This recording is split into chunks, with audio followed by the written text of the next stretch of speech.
Summer camp start అవుతుందనగానే వాళ్ళ అమ్మమ్మ కొత్తవన్నీ కొనుక్కొచ్చింది. వెండి కమ్మలు తెచ్చింది. ఎందుకంటే స్కూల్లో గోల్డ్ పెట్టుకుంటే పోతుంది కదా, సో వెండి తెచ్చింది. తెచ్చినాక నేను నైట్ ఇంటికి వచ్చి ఈ కిస్మిస్ నానబెట్టుకున్న వాటర్ అలా పెట్టి కొంచెం ఇడ్లీ పిండి నానబెట్టుకొని మిక్సీ పట్టుకున్నా కదా, అది అంత పక్కన పెట్టుకొని దానికి రేపటికి డ్రెస్ కొంచెం ఎక్స్ట్రా పేర్స్ పెడుతున్నాయి ఎందుకన్నా ఎమర్జెన్సీ, కానీ అవన్నీ బ్యాగ్లో ప్యాక్ చేసి ఆ బ్యాగ్ని అక్కడ హ్యాంగ్ చేసాను. మార్నింగ్ లేసి నేను బ్రష్ చేసేసి ఇంకా కుక్కర్లో కొంచెం రైస్ వేసాను. ఎందుకంటే కొంచెం మెత్తగా వండితే మధ్యాహ్నం వరకు కొంచెం తినగలుగుతుంది కదా అని. ఇంకా ఒక బౌల్లో సపరేట్గా తీసుకున్నాను కొంచెం ఇడ్లీ పిండి. అండ్ ఇడ్లీ పిండి తీసుకొని కొంచెం సాల్ట్ యాడ్ చేసుకున్నాను. దాంట్లో సాల్ట్ యాడ్ చేసుకొని బాగా మిక్స్ చేసి బీట్రూట్ని తోలు తీస్తున్నాను. బీట్రూట్ ఎందుకు తీస్తున్నా అంటే ఈమె వైట్ ఇడ్లీ అస్సలు తినదు. కనీసం ఇట్లా కలర్గానైనా ఏమన్నా వేస్తే తింటుందేమో అనేసి బీట్రూట్ని చిన్నగా కట్ చేసి మిక్సీ పట్టి దాని జ్యూస్ ఉంటుంది కదా, దాంట్లో మిక్స్ చేసి ఇడ్లీస్ చేశాను. ఒకలాంటి లైట్ ఆరెంజ్ కలర్లో వస్తాయి ఇడ్లీస్.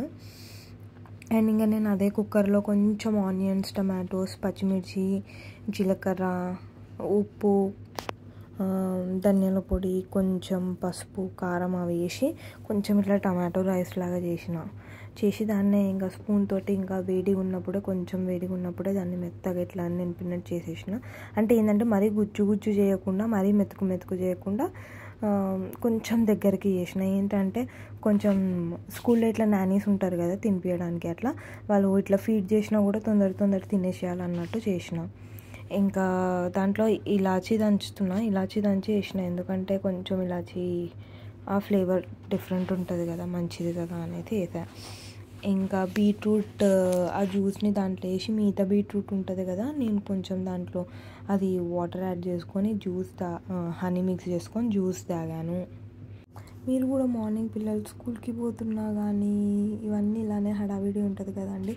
ఇంకా పేరెంట్స్కి ఇప్పుడు స్టార్ట్ అయింది అని అంటే వాళ్ళ ఎడ్యుకేషన్ మొత్తం కంప్లీట్ అయ్యే వరకు సేమ్ ప్రాసెస్ ఉంటుంది. వాళ్ళకి మార్నింగ్ లేవాలి, టిఫిన్స్ కట్టాలి, స్కూల్కి తయారు చేయాలి.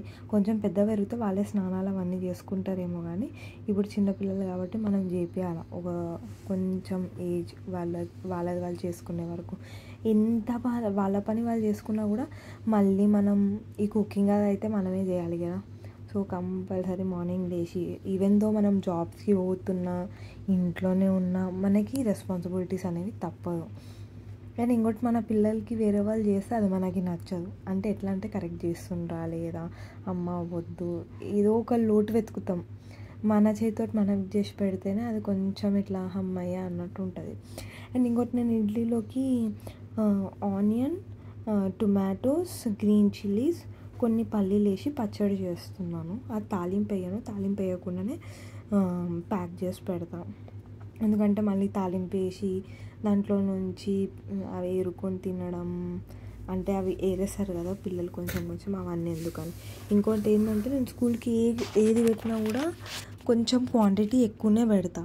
ఏంటంటే తక్కువ పెట్టినామనుకో, మన పిల్లలు ఇంత తినరు కదా అని తక్కువ పెట్టినామనుకో, వాళ్ళకి ఎట్లా అంటే వాళ్ళ ఫుడ్ అందరితో కూర్చొని తిన్నప్పుడు వాళ్ళ ఫుడ్ అయిపోయింది అనుకో, వేరే వాళ్ళకి తీసుకొని తినడం అట్లా అలవాటు అయిపోతుంది. సో అట్లా కాకుండా కొంచెం ఎక్కువ ఫుడ్ పెట్టినాం అనుకో, వాళ్ళకి షేరింగ్ అనేది అలవాటు అవుతుంది. ఇంకోటి వాళ్ళు ఇంకా అందరు తినేసరికి వాళ్ళు కూడా కొంచెం ఎక్కువ అనేది తింటారు. అట్లా ఇంకా నేను ఇడ్లీ లేచి ఇంకా స్టీమ్ పెట్టేసా. ఇది ఇప్పుడు పింక్ ఉంటుంది కదా, కొంచెం అది వేడి అవుతే ఒకలాంటి లైట్ ఆరెంజిష్ కలర్ అవుతుంది. ఇంకా మార్నింగ్ తినడానికి ఒక బాయిల్డ్ ఎగ్ కూడా బాయిల్ చేసిన ప్రిన్సీకి. బాయిల్డ్ ఎగ్ బాయిల్ చేసి ఇంకా దాన్ని బాక్స్ ప్యాక్ చేస్తున్నా. ఇంకా ఒక ఎగ్ ఏమో మార్నింగ్ ఇచ్చా, బాయిల్డ్ ఎగ్. ఆఫ్టర్నూన్ కంపల్సరీ ఆమె బాక్స్కి డైలీ ఆమ్లెట్ పెట్టడానికి చూడాలి. ఎందుకంటే డైలీ 2 eggs ఇస్తాను, కాకపోతే మార్నింగ్ ఒక బాయిల్డ్ ఎగ్ ఇచ్చి మళ్ళీ ఆమె ఎల్లో తినదు బాయిల్డ్ ఎగ్లో, సో మళ్ళీ వేస్ట్ ఎందుకు అనేసి ఒక ఆమ్లెట్ అయితే వేసి బాక్స్లో పెట్టా. స్కూల్లో కూడా ఇప్పుడు తనకి నేను బాక్స్లో పెట్టినా కూడా మీకు ఆ వీడియో అనేది పోస్ట్ చేస్తాను, లాస్ట్లో చూడండి. దాంట్లో ఆమె ఆల్మోస్ట్. అండ్ ఇంకోటి నేను ఒక ఫ్రూట్ ఆల్టర్నేట్గా ఎందుకు పెట్టినా అంటే ఒకవేళ ఇవి తినకపోతే కొంచెమన్నా ఆసరు కడుపులో ఉంటుందని నేను ఫ్రూట్ అనేది ఆల్టర్నేట్గా పెట్టిన. అక్కడ వాళ్ళ టీచర్స్కి కూడా చెప్పినాను, ఏమని ఫస్టే ఫ్రూట్స్ ఇవ్వకండి, ఫస్ట్ పెట్టండి, తినకపోతే అప్పుడు ఆల్టర్నేట్గా ఇవ్వండి అని కొంచెం గ్రేప్స్ పెట్టినాను. ఇంకా ప్రిన్సీని లేపి ఆమెను జర్రా ప్యాంపరింగ్ చేసి బ్రష్ చేపించి ఆమెని అది ఇది బుద్ధకరించి అవి చెప్పి ఇవి చెప్పి ఇంకా ఆమె అంటే మ్యాక్సిమం అట్లా ఉండదు, లేపగానే లేచి ఆమె చేసుకుంటుంది. కాకపోతే ఏంటంటే నిన్న నైట్ కొంచెం లేట్గా పండుకుంది, అందుకే మార్నింగ్ నిద్ర వస్తుంది అని ఇంకా కొంచెం అట్లా ఉంది. బట్ ఓకే, మార్నింగ్ ఇంకా కొంచెం లేచి స్కూల్ అది ఇది అని అన్నీ చూపించేసరికి కొంచెం యాక్టివ్ అయిపోయింది. ఇంకా మెల్లగా ముఖం కడిగించి కొంచెం లైట్గా ప్యాంపరింగ్ చేసేసి ఇంకా బాక్సెస్ అన్నీ ప్యాక్ చేసి చెప్పా, ఎంత తింటుంది అంత తిననివ్వండి మీ అనేది చెప్పిన. ఫ్రూట్ అయితే ఇప్పుడే ఇవ్వకండి, లాస్ట్లో ఇవ్వండి అని అన్న. నేను 6 ఇడ్లీస్ పెట్టిన ప్రిన్సీకి, ఆల్మోస్ట్ 3.5 ఇడ్లీస్ తిన్నది. మళ్ళీ రైస్ ఫుల్ పెట్టా విత్ ఆమ్లెట్. రైస్ ఆల్మోస్ట్ సగం తినింది అండ్ ఆమ్లెట్ తినేసింది. గ్రేప్స్ సగం తినింది.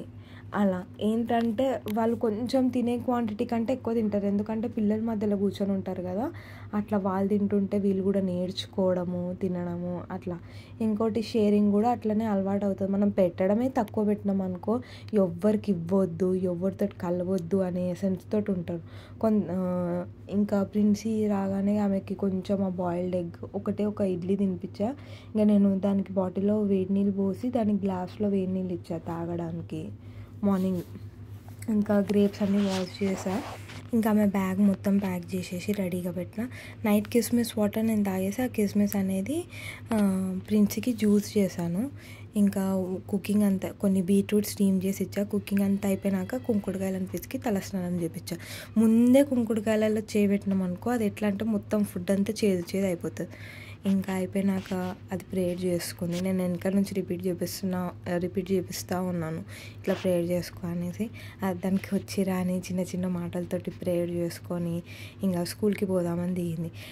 ఇంకా స్కూల్ దగ్గరికి పోయినాక బాయ్ ప్రిన్సీ అని చెప్తే నానికి హాయ్ చెప్తుంది కానీ నాకు బాయ్ చెప్తలేదు. ఇంకా లోపలికి వెళ్ళిపోయింది. నేను ఇంకా ఇంటికి వచ్చి ఆమె పెట్టేసిన బీట్రూట్ అవన్నీ తీసి ఆమెకు ఆ బనానా జ్యూస్ చేసి ఫ్రిడ్జ్లో పెట్టా. ఇంకా స్టవ్ బండ అదంతా కొంచెం నీట్గా క్లీన్ చేసుకొని ఇంకా నేను కొంచెం బ్రేక్ఫాస్ట్ చేసి ఇంట్లో చిన్న వర్క్ అట్లా ఏమన్నా ఉంటే అదంతా చూసుకున్నా. అప్పటిలోపు టైం టక్కున అయిపోయింది.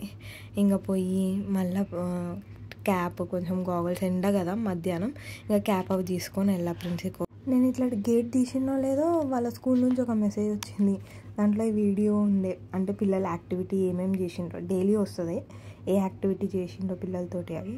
ఇంకా ఇది చూసి నేనైతే బాగా ముడిచిపోయినా. ఎందుకంటే ఏ పేరెంట్ అయినా అంతే, నేననే కాదు ఏ మదర్ అయినా అంతే, పిల్లలు ఏదైనా చేస్తుంటే అట్లనే ముడిచిపోతారు. అది చూసి ఇంకా స్కూల్కి వెళ్ళిన అదే ఆలోచించుకుంటా నవ్వుకుంటా. ఇంకా అక్కడ పోగానే ప్రిన్సీ చూసింది, మమ్మీ అని వచ్చేసింది.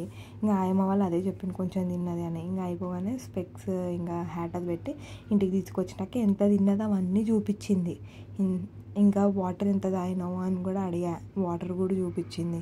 ఇంకా ముఖం కాలు చేతులు కడిగిపించి డ్రెస్ చేంజ్ చేసా, ఆడుకుంది. ఇంకా బన్ను ఉండే దాన్ని కొంచెం ఇట్లా ఇట్లాగా చేసి ఇంకా నేను పప్పు అన్నం కొంచెం పచ్చడి పండుమిరపకాయల పచ్చడి ఉండే, ఇంకా అది వేసుకొని ఆమ్లెట్ వేసుకొని ఇంకా నేను నా లంచ్ తిన్నా. సిరీస్ చూసుకుంటా లంచ్ అనేది నాది ఎండ్ చేసేసాను. ఇంకా పచ్చడితో తిన్నా కదా, కొంచెం కడుపు అట్లా ఇట్లా ఉంటుంది, అండ్ ఎగ్ కూడా తిన్నా కదా అని కొంచెం కర్డ్ రైస్ తిని ఇంకా నా డేని నేను హాఫ్ డేని ఇంకా సిరీస్ చూసి ఎండ్ చేశాను. పిల్లలు వెళ్ళాక ఇట్లా యాక్టివిటీస్ అవన్నీ ఉంటే ఫుల్ తినిపిస్తే మళ్ళీ అక్కడ వాళ్ళు ఇవన్నీ చేసి వామిటింగ్ చేస్తారని లైట్ ఇవ్వాలి. బ్రేక్ టైంలో ఇలా వాళ్ళు తినిపిస్తారు కదా, సో అందుకు.